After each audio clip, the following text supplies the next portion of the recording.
नाशिकच्या रामकुंडावर मोठ्या प्रमाणात उत्तर भारतीयांची गर्दी झाल्याचं पाहायला मिळत आहे। आपण जर या संपूर्ण गोदातीरी जर बघितलं तर मोठ्या प्रमाणात ही उत्तर भारतीयांची गर्दी या ठिकाणी छठपूजेच्या निमित्तानं या ठिकाणी झाल्याचं पाहायला मिळत आहे।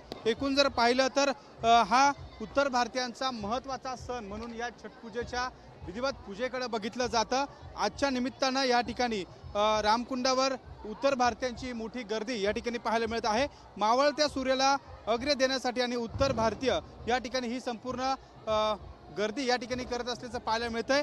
आज या ठिकाणी या छठ पूजेच्या निमित्ताने मोठ्या प्रमाणामध्ये महिला या ठिकाणी दाखल झाल्याचं आपल्याला पाहायला मिळतंय। आपण जर पाहिलं तर मिनी कुंभमेळ्याचं स्वरूप या संपूर्ण रामकुंडाच्या परिसराला आल्याचं पाहायला मिळत आहे। रामकुंडावर शेवटच्या गांधी तलावापर्यंत ही मोठी गर्दी या ठिकाणी दिसून येत आहे। 4 दिवसांचा हा छठ पूजेचा पर्व असतो आणि या निमित्ताने आज मोठ्या प्रमाणात ही गर्दी या ठिकाणी पाहायला मिळत आहे। एकूण जर पाहिलं तर आज मावळत्या सूर्याला तर उद्या उगवत्या सूर्याची पूजा करून हा उपवास केला जातो आणि त्या निमित्ताने मोठी गर्दी ही आज संपूर्ण रामकुंड परिसरामध्ये या उत्तर भारतीय महिलांची पाहायला मिळते। विधिवत पूजा केली जाते।